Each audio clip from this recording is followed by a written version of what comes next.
يا صباح الفل، ازيكم عاملين ايه؟ او يا مساء الفل، على حسب بقى اللي بيشوفني هيشوف الفيديو الصبح ولا بالليل. انا الفيديو ده مصوراه بالليل من بعد الفطار لحد السحور. فمش عارفة بصراحة انتوا بقى هتشوفوني في اي وقت. فعموما انتوا عاملين ايه؟ وحشتوني وحشني قوي الكلام معاكم من اخر فيديو نزلته. يا رب تكونوا بخير. جايه لكم بقى النهارده في فيديو جديد كده، روتين كده ليلي مسائي من بعد الفطار لحد السحور، نشوف بقى هنعمل ايه ونشوف اهملنا في ايه ونشوف بقى الصيام واخدنا لفين. في حاجات كتير كده أساسية لازم بنعملها كل يوم أو يوم، يعني بصفة يومية عشان خاطر نحافظ على النظافة بتاعتنا أو على اللي احنا عملناه. التنظيف العميق مش بيبقى تنظيف عميق باستمرار، يعني باستمرارية أو كل يوم أو كل أسبوع. في حاجات كتير ممكن تعمليها كل شهر مرة، كل شهرين مرة، على حسب ايه هي الحاجة دي. فانا ان شاء الله الفتره الجايه هوريكم بقى، يعني هنعمل مع بعض كده كذا حاجه، تنظيفات عميقه، وهنعمل مع بعض تنظيفات وتنظيمات نحافظ بيها على التنظيفات العميقه اللي احنا عملناها. الفيديو النهارده خفيف قوي. هو اصلا يعني مقسوم نصين، انا مش راضيه بقى ان انا اكتر تاني في المساحه بتاعه الفيديو. يعني ناويه اخلي الفيديو بعد كده يكون قصير شويه، بحيث ان الفيديو ينزل لكم بسرعه، وما افضلش كتير قوي استنى ان الفيديو يحمل، لاني بقعد فتره كبيره جدا لحد ما الفيديو ينزل لكم. فانا بدات اليوم كده من بعد الفطار، زي ما حضراتكم شايفين. في كذا حاجة بقى كنت كسلانة عليها كده، قلت لا مش هينفع، يا دوبك نلحق نشوف ايه اللي ورانا. اول حاجة دخلت على الحمام كده عندي، فغسلت كده البانيو، قلت اغسله عشان خاطر هننقع فيه. سجادة المطبخ عندي انا يعني غسلتها واستلمتها من الدراي كلين قبل رمضان، الليلة اللي هي بتاعت رمضان. يعني كان صابح اللي هي وقفة رمضان، فانا تاني يوم اللي هو قبل رمضان بيوم فرشت. مش قادرة اقول لكم دلوقتي شكلها عامل ازاي، يعني شكلها صعب جدا مستحيل. ممكن هي ما تبانش في الكاميرا عندكم قوي، بس هي بجد كان شكلها صعب جدا في قلب المطبخ. قلت لا خلاص بقى، خلينا كده نغسلها، خصوصا ان هي لا بتاخد مجهود ولا بتاخد وقت تنشف فيه. السجادة دي مريحاني بطريقة رهيبة. حتى لو بتتبهدل بسرعة، على فكرة معظم السجاد بتاع المطبخ لازم يتغسل بصفة أساسية 3 مرات، من مرتين ل3 مرات في قلب الشهر، ممكن تغسليها كمان كل أسبوع. لو هي فاتحة قوي فده حاجة أساسية عندك لازم تعمليها، بحيث ان انتي لو يعني ما عملتيهاش او تكاسلتي عليها، على فكرة بتدي منظر مش حلو، وبتلم روايح بقى في قلب المطبخ، هتلاقوا ريحة كمكمة كده رهيبة مهما نضفتي.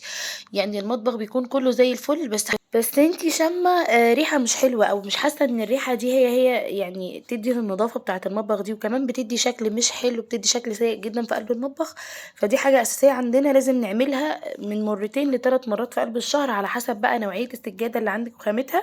ويا ريت لو مستحب يكون عندك بديل، يعني يكون عندك بديل للحاجات الأساسية يعني اللي بتتغسل بصفة مستمرة. لو انتي جمعتي 200 جنيه بس هتجيبي سجادة أو مشاية للمطبخ، هتكون شكلها تحفة وبرده خامتها محترم. المهم ان انا حطيت ميه واريال، وبعدها سديت البانيو كده، وحطيت السجادة المشاية يعني نقعتها. وخرجت بقى على طول للمطبخ. هنا زي ما انتم شايفين كان بعد الفطار الدنيا مدعكة. بصوا يعني انا كان بقالي كام يوم كحة فظيعة، وولادي كمان سخونة وكحة. بصوا انا بقالي فترة كبيرة عمالة اخد في علاجات، وتعبت بقى. الكحة كان خلاص بقيت احس ان انا داخلة في، يعني في حاجة جامدة، حاجة في ازمة انا داخلة عليها. الكحة كانت بجد صعبة قوي، والعلاجات المفروض انها بتتاخد 3 مرات، فطبعا بقى احنا فطار وسحور وكده فبناخد مرتين بس. فبصراحة حاسة نفسي احسن بكتير، بس بعد وقت اطول، يعني اخدت وقت طويل جدا في العلاج.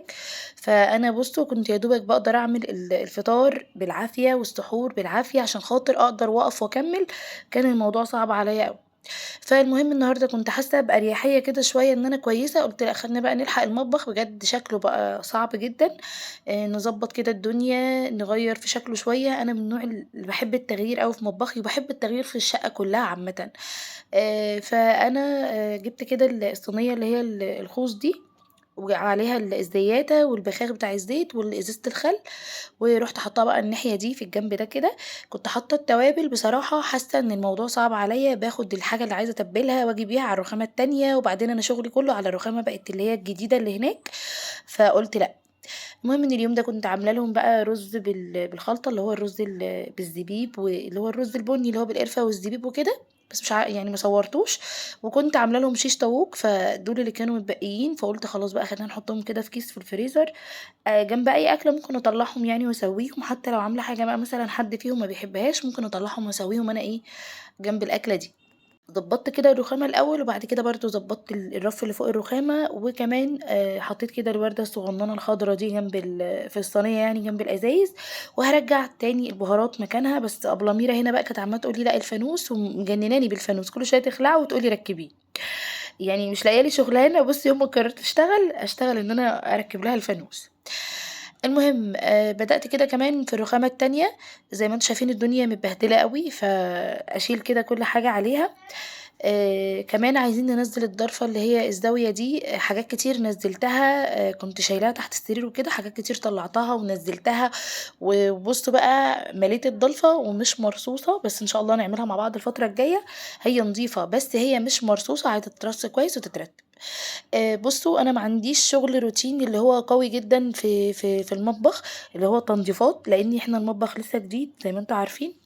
وكل حاجه كانت متشاله يا دوبك، بس احنا هننظم وهنرتب يعني. ما عنديش غسيل، ما عنديش كلام من ده. بس عندي بقى غسيل الفرن، عندي غسيل الميكروويف، غسيل فرن البوتاجاز. الحاجات دي كلها هنعملها ان شاء الله مع بعض الفتره الجايه. غسلت بقى الرخامة كده عشان دي الرخامة اللي بيبقى فيها حبة لعبكة كده شوية. فغسلتها كده معاك، وهبدأ برضو أملى علبة السكر. أنا بحب قوي إن السكرية وبتاعة الشاي، علبة الشاي والبن وكده بحبهم يبقوا مليانين يعني معديين النص، مش بحب إن هما يبقوا قليلين، مش عارفة ليه. بس بحب يعني بحب شكلهم كده، فاهمين. فمليت كده السكر، وكمان رجعت كده كل حاجة مكانها. حطيت برضو الصينية الخوص اللي هي بتاعة الكاتل، وحطيت عليها الكسترات كده زي ما انتوا شايفين. كل حاجة بديها تلميعة. انا الحاجة عندي ما فيهاش الحمد لله دهون. هي تراب كده يعني، فبديهم بس تلميعة كده، وبعد كده برص كل حاجة مكانها. وشغلت بقى الفانوس الأمور الصغنن ده، قلت يعمل جو. ونشغل كمان الشريط بتاعنا اللي هو بتاع فرع بتاع رمضان ده. بس نرص ايه التوابل الأول. جبت بقى علب التوابل هنا، اديتها تلميعة كلها كويسة يعني. بصوا هي نظيفة، بس انا ايه مطرح ايدي يعني، مطرح ما باخد مثلا ايه اتبل حاجة يعني حاجات بسيطة يعني. المهم هرصها كده، وبعد كده هفتكر ان انا واحنا بنعمل دولاب الخزين الاستيكر بتاعهم انا كنت كاتباه، فهطلعه كده. بس للاسف التليفون بيفصل مني، بصوا. فاتضايقت قوي يعني، التليفون فصل وانا شغاله وما كنتش واخده بالي ان هو التليفون فصل، وبيعمل معايا كده في معظم الوقت. بصوا لحقتكم بقى على اخر جزئيه كده. بدات اطلع الاستيكر الاسود ده محترم قوي، كنت جايباه من النزهه على ما اعتقد يعني ان انا كنت جايباه من النزهه. هو كويس جدا. مشكلته الوحيده ومش زي اللي هو الورق العادي ده، مشكلته الوحيده الخامه بتاعته الماتيريال بلاستيك كويسه جدا. المشكله بتاعته ان هو بس القلم اللي عليه بيتمسح. يعني لما بنيجي نحط يعني ادعك كده او المع العلبه من بره بحس ان هو بيتمسح من عليه الاسم بتاع البهار اللي انا حاطاه. المهم الاستيكر القديم كده بطلعه بقى بكل سهوله، لان كده كده هو كان بيتخلع هوا يعني ملوش لازمه خالص. بفوطة كده مبلولة، الفوطة اللي أنا كنت شغالة بيها دي بمشي عليها كده بس، وبدوس بالفوطة المبلولة دي بيطلع كل الاستيكر القديم. أصلا هو كان قرفني بصراحة، كنت يعني حطاه بيطلع هوا.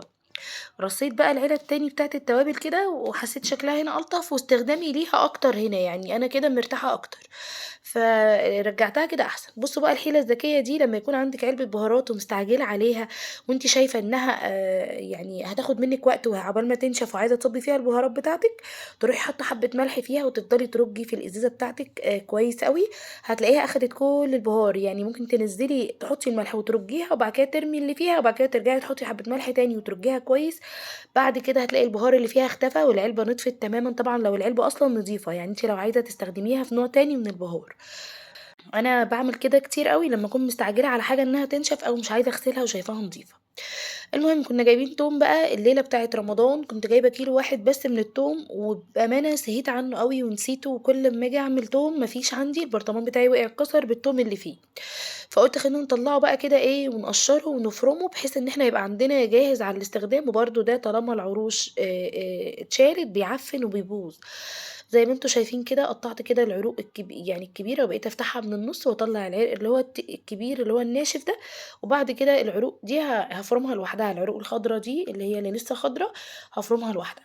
طبعًا إحنا كده ده ما خزّناش حاجة، لسه ما عملتش خزين من التوم والكلام من ده، ناوية إن شاء الله نعمله الفترة الجاية، بس أنا يعني مش عارفة ليه دلوقتي ضارب في السعر 25 و30، أنا جِبته ب15 وبيقولوا إن هو هينزل عن كده يعني، أنا يعني عايزة ألحقه وهو لسه أخضر، لإن اللي بيتفرم الأخضر مش الأحمر ولا اللي هو الناشف. فزي ما أنتم شايفين كده بس هو كيلو واحد يقضّي الغرض لحد ما نشتري إن شاء الله. وناوية برضه يعني لقيت كذا حد بيقول لي إن التوم دلوقتي بيتفرم ب3 جنيه الكيلو، بيتنضف وبيتفرم، فبصراحة أنا ناوية إن أنا ما أبهدلش البيت السنة دي إن شاء الله لو الكلام ده حقيقي. بصراحة الموضوع سهل أوي عن لمّا يبقى 3 جنيه وأنا مثلًا هاجيب 10 كيلو، فالموضوع هيبقى حلو معايا 30 جنيه تنضيف وفرم، بصراحة الموضوع حلو أوي. فأنا إن شاء الله السنة دي أنا عامةً المرّة اللي فاتت دي السنة اللي فاتت عملت بتاع 14 كيلو أو 15 كيلو حاجة زي كده، وجيت بعدها عملت 5 تانيين أو 7 تانيين. فأنا عندي في بيتي اللي هناك يعني البيت التاني عندي فيه توم وكده في قلب الفريزر سايباه مش هاجيبه هنا، قُلت خلّيه بقى لهناك وهو زي الفل بصراحة ما جرالوش أي حاجة. بس هاعمل للشقة عندي هنا، فناوية أجيب إن شاء الله 15 أو 16 كده على حسب يعني إن شاء الله. برضه لو هو ب3 جنيه هنعمل بقى على طول كده ننضّفه ونفرمه عند الراجل ويا دوبك نطلّعه بس على التغليف. زي ما أنتم شايفين كده مالي عندي البرطمان اللي هو بتاع المايونيز ده، مليته كلّه يعني يقعد معايا فترة كده والّا حاجة يقضّي معايا إن شاء الله يعني رمضان. وبرضه بقى لو احتجت هاكون إن شاء الله يعني فرمنا الجديد، فهناخد منه نجُر منه على طول. لو عملناه يعني إن شاء الله، هنكون لحقنا إن إحنا نعمله، لإن هي دي الفترة هو ده الموسم بتاع التوم أصلًا، فأنا خايفة أتسرّع وبعد كده ألاقيه مثلًا رخص شوية، في نفس الوقت خايفة إن أنا ما افرمش دلوقتي وارجع ألاقيه نشف، فاهمين؟ فهاندل كده واشوف إيه الدنيا واشوف إيه الأسعار. فرمت برضه العروق دي لوحدها كده، حطيها بقى في قلب هريسة الشطة، لو عايزة كنتِ يعني تنشفيها تعملي منها التوم البودر أو تحطيها في الفرن برضه كويس. زي ما أنتم شايفين بقى وريتكم كده كنت جايبة نصين من الكبدة اللي أنا وريتها لكم قبل كده دي مستوردة شرايح، وجبت كمان كيلو موتزاريلا اللي هي الحمد، وجبت ربع اللي هو الهوت دوج اللي هو السوسيس اللي هو هاعمل بيه السحور، باستخدمه على طول، أول مرة أجيبه بصراحة اللي هو يعني مش مغلف، أنا على طول باجيب المراعي لا إما إخوان. شِلت كده الكبدة النُص الأخير ده هنعملها تاني يوم، فشِلتها على طبق كده أحطها على رَف التلاجة، وبعد كده نحضّر بقى مع بعض السحور. يعني كنت هاعمل بقى بيض بالhot dog الولاد عندي بيحبوه، فهاطلّع كده 2 أو 3 على حسب بقى أنتِ وعدد يعني أفراد أسرتِك. وكمان منّه تغيير، يعني أنا يوم ممكن أعمل بلوبيف، يوم ممكن أعمل فول، يوم ممكن أعمل بيض بالسوسيس، أنا حابة إن أنا أغيّر لهم والموضوع ما يبقاش تقليدي ويبقى كل يوم نفس الأكل ونفس السحور، بالذات السحور عندي، إحنا بناكل في السحور ما شاء الله يمكن أكتر من الفطار، يعني أنا عندي وجبة السحور لازم تبقى أساسية عن وجبة الفطار على فكرة يا جماعة، إحنا مش بنقدر ناكل أبدًا على الفطار، مش من الناس اللي بتقدر تدبّها على الفطار، إحنا على الفطار ممكن ناكل ربع الأكل اللي إحنا عاملينه، إنما على السحور ما شاء الله ممكن نخلّص الأكل كلّه، فإحنا عندنا لازم نتوصّى أوي بأكلة السحور، لإن هي دي اللي بتسندنا بصراحة طول اليوم. قطّعت الhot dog زي ما أنتم شايفين كده، قُلت نحمّر بقى مع بعض حبّة بطاطس، باحب أعمل لهم أنواع في قلب السحور ده، نعمل تشكيلة كده اللي هو تشبّع العين قبل ما الواحد ياكل.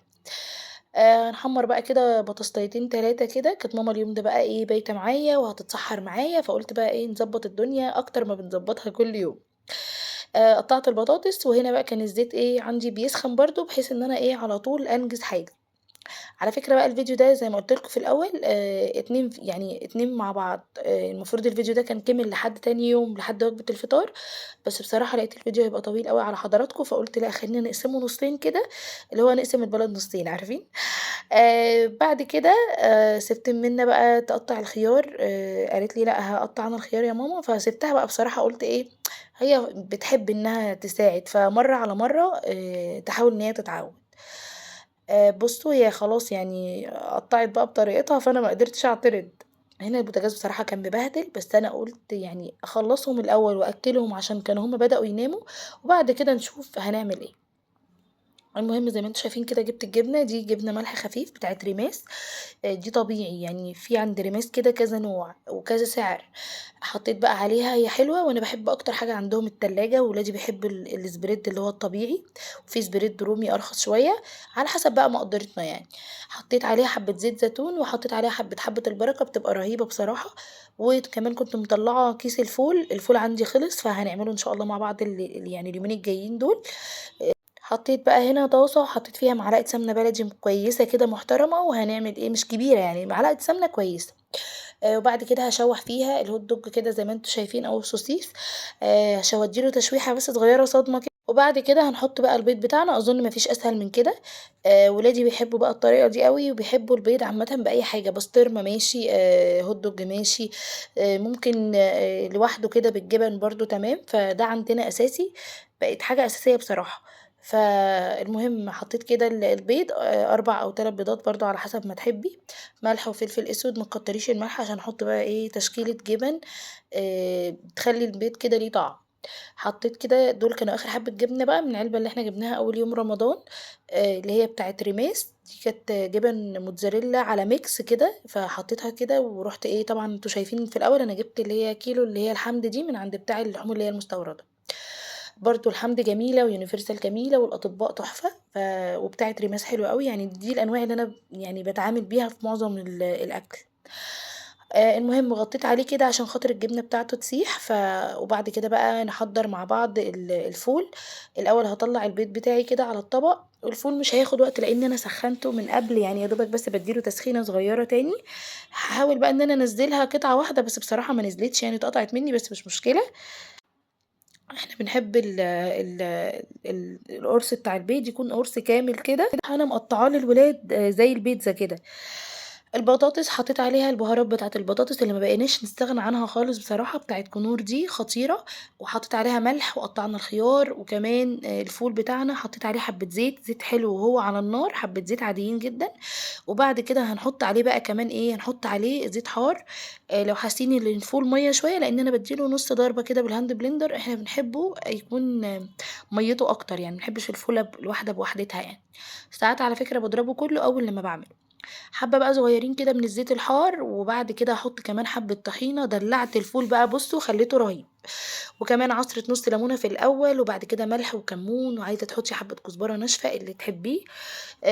وبعد كده هنحط كمان طبق من الجبنة الspread عشان خاطر محمد، فأنا باحطها أساسية عندي، بس مش عايزة أحط كتير عشان أنا إيه يعني هُم يعني هو بس اللي بياكلها متهيأ لي، فبيسيبوها، فحطيت كده حبّة صغيّرين بحيث إن إحنا إيه، يعني هو ياكلها وما يتبقاش يعني.